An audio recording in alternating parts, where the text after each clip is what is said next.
आखिर क्यों भगवान श्री राम ने ही तोड़ दिया था राम सेतु को। जय श्री राम दोस्तों, आप सभी का स्वागत करता हूँ मेरे यूट्यूब चैनल पर।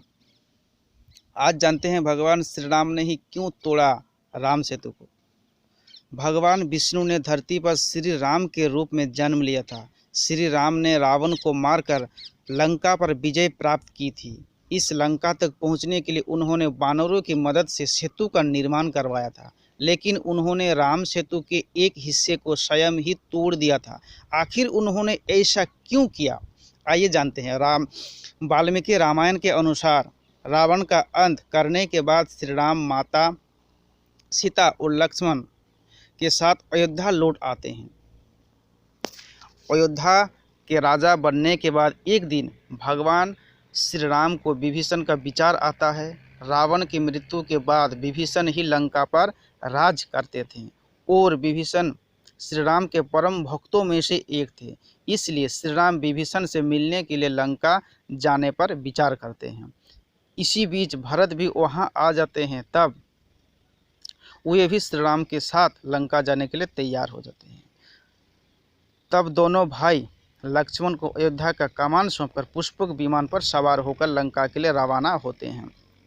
जब श्री राम और भरत विभीषण से मिलने लंका के लिए रवाना होते हैं तो रास्ते में उन्हें किष्किंधा नगरी नजर आती है। दोनों थोड़ी देर वहां ठहरते हैं और सुग्रीव और अन्य वानरों से मिलते हैं। जब सुग्रीव को पता चलता है कि श्री राम और भरत विभीषण से मिलने लंका जा रहे हैं तो वे भी उनके साथ विभीषण से मिलने के लिए निकल पड़ते हैं। जैसे ही विभीषण को पता चलता है कि श्री राम उनसे मिलने आ रहे हैं, वे उनके स्वागत में पूरे नगर को सजा देते हैं। विभीषण श्री राम, भरत और सुग्रीव के स्वागत के लिए खुद आगे आते हैं और वे श्री राम, भरत और सुग्रीव से मिलकर बहुत ही प्रसन्न होते हैं। ये आज तक कोई लोगों को पता नहीं है कि जिस राम सेतु को भगवान खुद अपने ही हाथों से बनवाया, वे खुद ही उसे बाद में क्यों तोड़ दिया। दरअसल इसके पीछे की कहानी पद्म पुराण में मिलती है।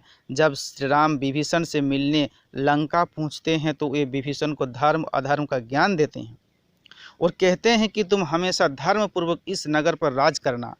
इस पर विभीषण कहते हैं, ठीक है भगवान, मैं धर्म पूर्वक ही राज करूंगा, लेकिन इस सेतु से जब मानव यहाँ आकर मुझे और मेरे राज्य के लोगों को सताएंगे, उस स्थिति में मुझे क्या करना चाहिए।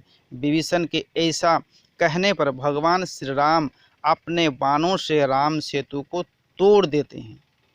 वे सेतु के 3 टुकड़े करके बीच का हिस्सा भी अपने बाणों से तोड़ देते हैं। इस तरह भगवान श्री राम ने विभीषण का समस्या का हल करने के लिए राम सेतु को तोड़ दिया।